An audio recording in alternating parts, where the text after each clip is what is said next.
அண்ணா நீயா?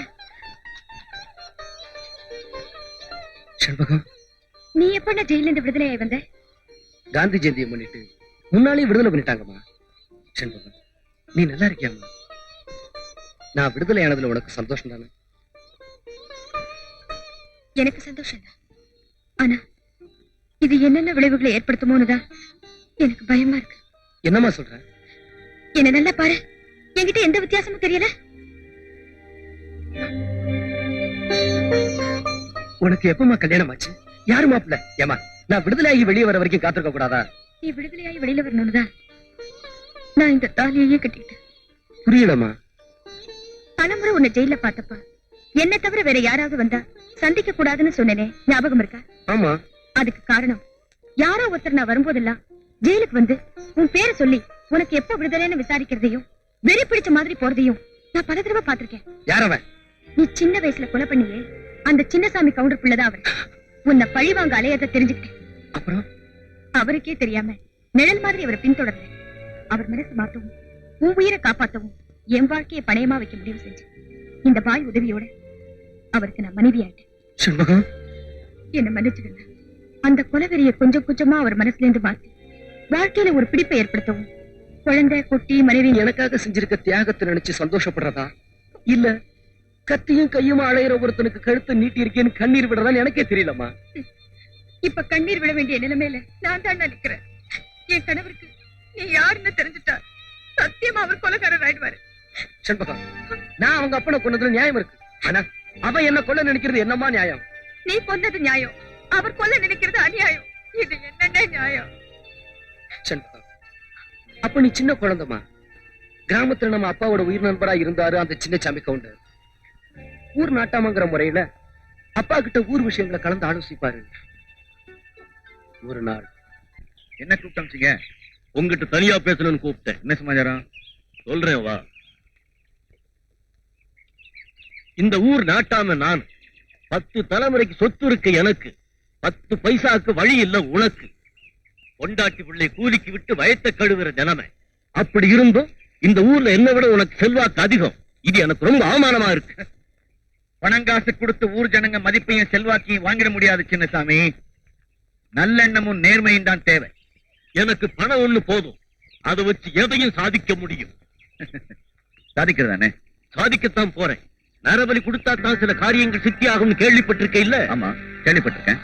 உன்ன மாதிரி ஒரு பரதேசிய ரொம்ப உயர்வா நம்பிக்கிட்டு இருக்க இந்த பைத்தியக்கார ஜனங்களை மாத்தணும்னா உன்னை பலி கொடுத்து ஆகணும். வேற வழியா இல்ல.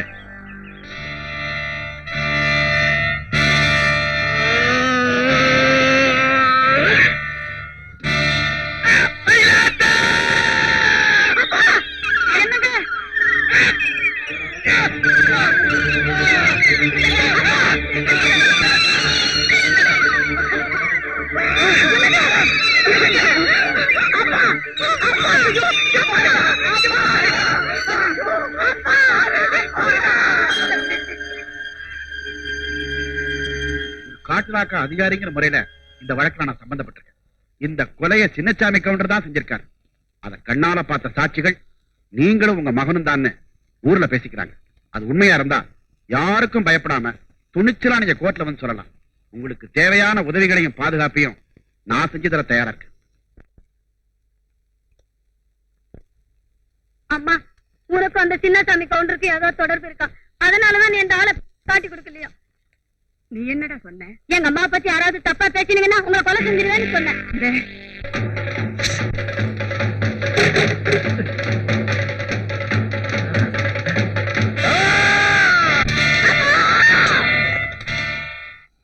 இப்ப சொல்லு செண்பகம், நம்ம அப்பாவை கொண்டு நம்ம குடும்பத்தையே நடத்துறவள நிறுத்துறானே, அவனை கொன்னது அநியாயங்கிறியா? இல்லண்ணா, சட்டம் எனக்கு தந்த ஆயுள் தண்டனை அனுபவிச்சுட்டு வெளியே வந்திருக்கானா அவன் மகன் தரப்போற மரண தண்டனை ஏத்துக்கணுங்கிறியா? நான் அப்படி சொல்லலையே. பின்ன எப்படிமா சொல்ற? சொல்லு, நீ என்ன சொன்னாலும் நான் ஏத்துக்க தயாரா இருக்கேன். அப்படின்னா இன்னைக்கு இப்பவே நீ இந்த ஊரை விட்டு போயிடணும். எதுக்காக? எப்படியோ அவருக்கு நான் இப்ப மனைவி ஆயிட்டேன். தன் தகப்பனை கொன்னது நீதான்னு தெரிஞ்சா நிச்சயமா ஒரு கொலை விழும். ஒன்னு அவர் கொன்னாலும் அவரை நீ கொன்னாலும் அனாதரவா நிக்க போறது நான் தான். நீ எங்கேயாவது கண் காணாம போயிட்டா கொஞ்சம் கொஞ்சமா நான் அவர் மனசை மாத்திடுவேன். நான் போனாத்தான் நீ சந்தோஷமா வாழ முடியும்னா நான் இப்பவே போறேன். ஆனா எனக்கு இந்த உலகத்துல ஒன்ன தவிர வேற உறவே இல்லம்மா. உன்னை விட்டுட்டு நான் எங்க போய் எதுக்காக வாழணும்? எங்கேயோ போ, எப்படியோ வாழ்ந்துக்கோ. இந்த ஊர்ல மட்டும் இருக்காத, இந்த ஊர்ல மட்டும் இருக்காத. செல்வகம், உன் புருஷனுக்கு நிச்சயமா என்ன அடையாளம் தெரியாது. என்ன அடையாளம் காட்ட உன்னை தவிர வேற யாரும் இந்த ஊர்ல கிடையாது. உன் புருஷனோட வாழ்றத ஒரு மூணாவது மனுஷன் மாதிரி பார்த்து சந்தோஷப்பட்டுக்கிறமா. தயவு செஞ்சு என்ன இந்த ஊரை விட்டு போக சொல்லிடாதம்மா. ஐயோ, நான் என்ன சொல்றேன்னா? புரியுதுமா, தப்பி தவறி நம்ம உறவு வெளியில தெரியுற மாதிரி நடந்துக்க வேணும் நீ பயப்படுற. இதுவும் வாழ்க்கை பிரச்சனை. செண்பகம், என் உயிரே போனாலும் சரி, உன்னை என் தங்கனை என் வாயால வெளியே சொல்லவே மாட்டேன். இது சத்தியமா?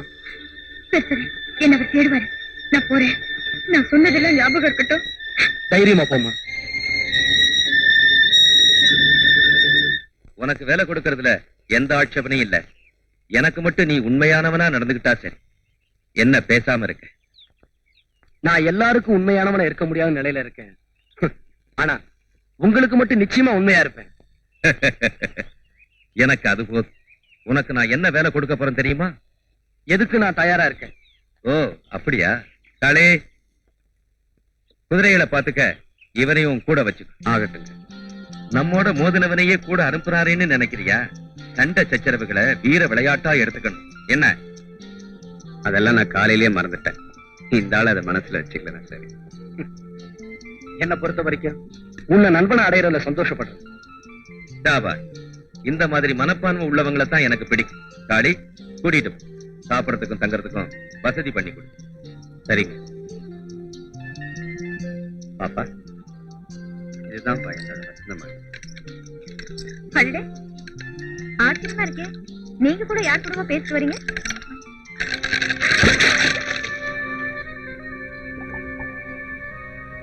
செண்பகம், என்னாச்சு உனக்கு? யாரோ முன்ன பின்ன தெரியாதவரை திடீர்னு பார்த்த அதிர்ச்சியில. இவரை பார்த்த உடனே நீ அதிர்ச்சி அடையணும்? உங்க கூட யார பார்த்தாலும் எனக்கு அப்படித்தாங்க இருக்கு. சரி சரி, சொந்த விஷயங்கள் அப்புறம் பேசிக்கலாம். வந்த விருந்தாளியை முதல்ல கவனி. சமையல் ரெடியா? எதுக்குங்க வீணா சிரமம்? நான் வெளியிலேயே சாப்பிட்டுக்கிறேன். ஆஹா, நீ இங்க சாப்பிடாம வெளியில சாப்பிட்டினா எனக்கு அவமானம் இல்ல, என் வீட்டுக்காரிக்கு தான். சொல்ல செண்பகம். சொல்றேங்க, இங்கேயே சாப்பிடுங்க.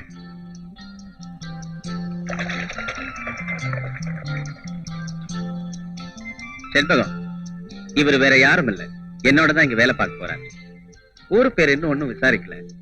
அறிமுகமே சண்டையில தான் ஆரம்பிச்சது. ஆனா இப்ப சிநேகம் ஆயிட்டான் இல்லையா? ஆமா, உங்க பேர் என்னன்னு சொல்லலையே? முத்து. முத்து, என் பேரு காளி. காளிய முத்தும் ஒன்னா சேர்ந்தா காளி முத்துன்னு ஒரே பேரா இருக்கிற மாதிரி இனிமே நீ நானும் ஒன்னா இருக்கணும். என்ன? ஆமா. என்ன முத்து, ஒவ்வொரு வார்த்தையும் எண்ணி பேசிட்டு இருக்க? சும்மா கலகலன்னு இருக்கணும். என்ன பேசுறது? காசா பணமா? இரு, நம்ம காலம் வந்துடுறேன்.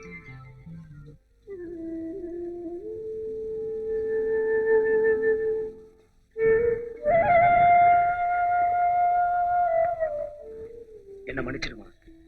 காளிதான் உன் புருஷனும் தெரிஞ்சிருந்தா சத்தியமா அந்த வீட்டு படியே ஏறி இருக்க மாட்டேன்.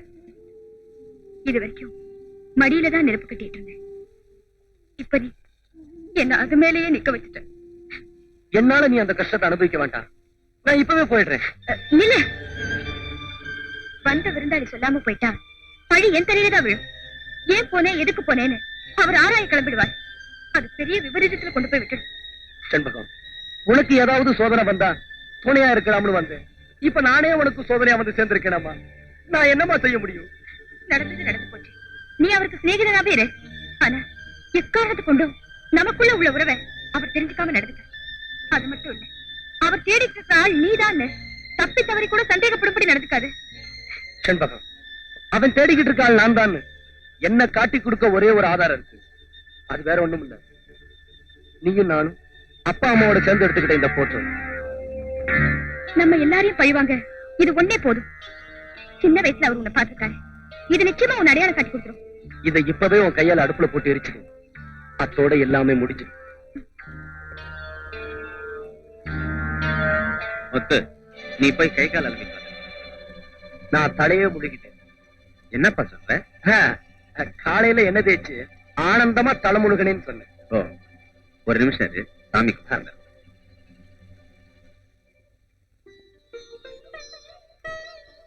எங்க இந்த தீப்பெட்டி?